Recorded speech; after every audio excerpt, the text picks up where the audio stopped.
Today on Northern Revolutions, I'm going to talk about my wife's uncanny ability to buy very expensive records before they become very expensive.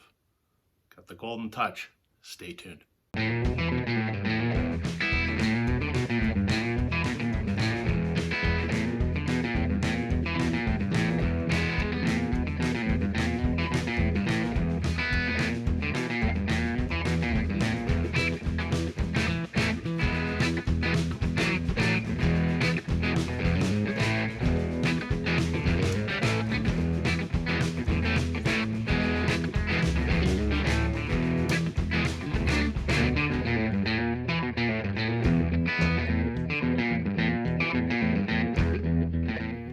Hey everybody, welcome to Northern Revolutions. I'm Rob. Welcome back if you're returning. Welcome if you're new. Today I'm going to do another video about some of my wife's records. This video is inspired by the contest that's being run by Mike at MGK Boston. He's doing a contest with his wife Patty, which I've done an entry for already. I'll leave a link for that in the description. It's a contest where they would like you to show some records that belong to a loved one, and they're records that you're not very fond of or don't have any respect for. And I did that video, and the idea was to have your partner in the video with you. Unfortunately, Mrs. Northern Revolutions refused to be in my video. She said, under no circumstances will I appear in one of your YouTube videos. She completely supports what I do, but she's very camera shy.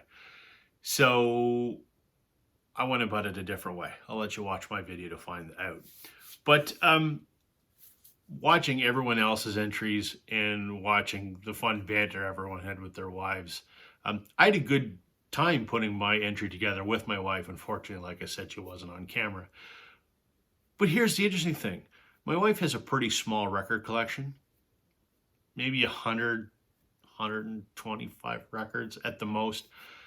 And as we were going through it and I was picking off the stuff that I couldn't stand that was going to be in my video, I also noticed something else. She has an uncanny ability for picking up records when they're brand new that end up being worth crazy amounts of money.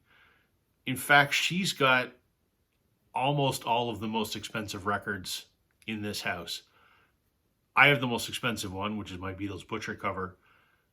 The next half dozen or so are all hers that she just picked up when they came out because she was a fan of the music, and they ended up going on to be records that sell for exorbitant prices. So I'm going to take a look at 5 of those today, just because I'm astounded. Maybe I should get her to pick the lottery numbers. Anyway, let's have a look. I want to make 3 things very clear before I start this video. Number 1, this is just for fun. It's just a fun exercise. That's it. Number 2, I'm not officially appraising records. I'm not qualified to do that. I'm not telling you what these records are worth. I'm simply looking at historical selling averages on Discogs. That's it. I'm not telling you that that's what these records are worth. I'm just saying that's what they've sold for. And number 3, just because Discogs says that that's what these records have sold for historically, does not mean that's what they're worth. A record is only worth what someone is willing to pay for it. There's also factors like condition and so on. All I'm doing is just having a fun exercise, saying based on some simple metrics on Discogs, these are expensive records. This is a fun exercise. I don't want to hear in the comments, you didn't factor in this, you didn't factor in that. I'm not factoring in squat. This is not, we're not selling these. I'm not telling you what these are worth. It's just a fun exercise that she happened to find some records that are now selling for crazy amounts. So bear that in mind. Hope you enjoy the video. It's just meant to be fun. Number 5. Kiss Me, Kiss Me, Kiss Me by The Cure. This is the remastered edition from I don't know when. It's numbered. It's still in the shrink. It's open, but it's still in the shrink. I'm not a fan of The Cure, but she is. She bought this when this reissue came out. I don't know. I don't remember from when I looked up the Discog listing 10 or 15 years ago, whenever. She bought this for the whatever price it was when it came out, 20 bucks or 25 bucks or whatever. Now the historical average selling price for this on Discogs is $126 Canadian.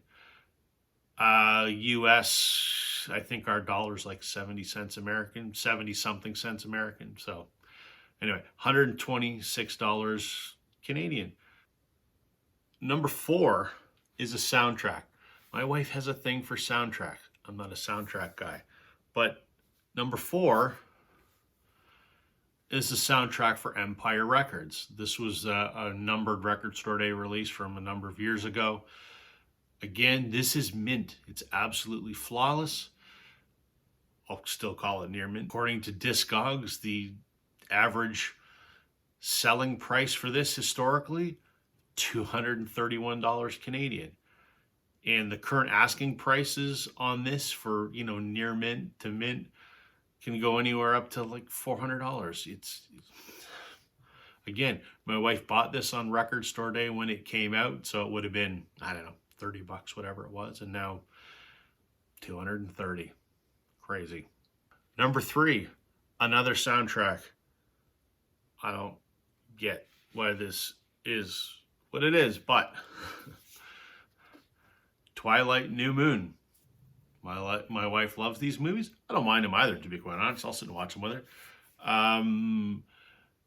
This came out in like 2009, I think. It's a double LP. Again, I'll call it near mint, but might as well call it mint. These have a historical average selling price on Discogs of $408 Canadian.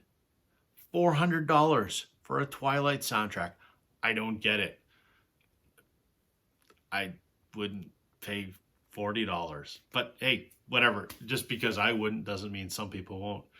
So, the New Moon soundtrack. There are even some listings that are $1,000 for this record, which is insane. No one's going to pay that when there's one that's listed for, $400 or $500. At any rate, $408 Canadian for New Moon. Number 2, the soundtrack to Twilight, the first of the movies. Again, she bought this when it came out in 2008. Paid whatever the off-the-shelf price was back then, 20, 25 bucks, 30 bucks, whatever. Historical selling price that this has sold for, according to Discogs, $421 Canadian. $421 for one LP. I don't get it. But again, I guess it's an okay soundtrack. Muse, Paramore, Collective Soul, Iron and Wine, Linkin Park, I guess. Not my cup of tea, but yeah.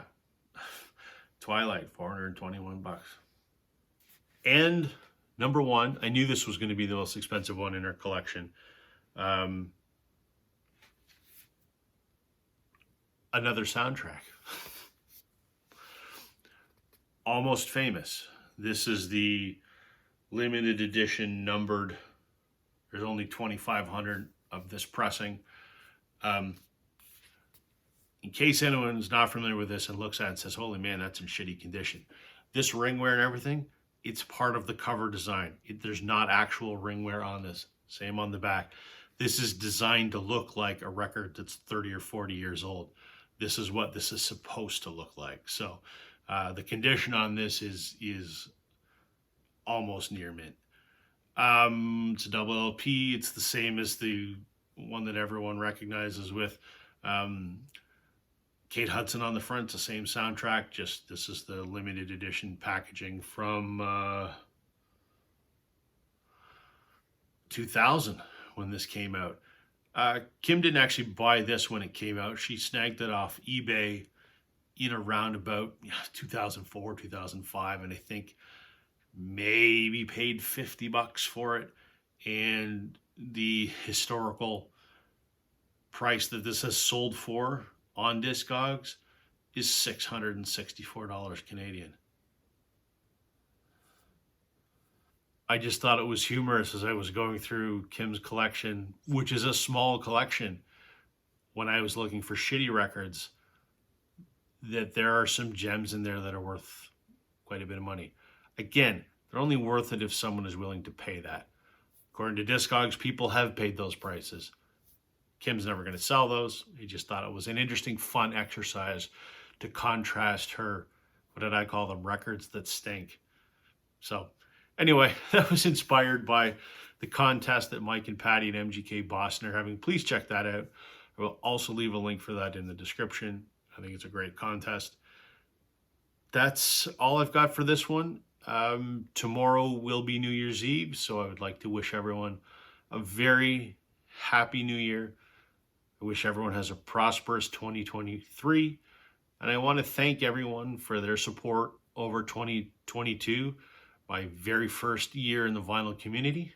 I will be doing a video very shortly of the highlights of my first year in the vinyl community, coming up very soon. I think this is video number 98, so that'll be video 100. So keep an eye out for that. But thank you everyone who has subscribed, who has commented, who has liked. I never thought that 2022 would be as fun as it has been on YouTube. I've thoroughly enjoyed it, and I'm looking forward to next year. So Happy New Year, everyone. Thank you for watching.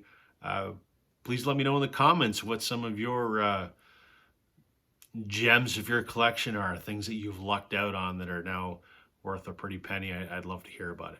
Thanks everyone for watching. Catch you on the flip side.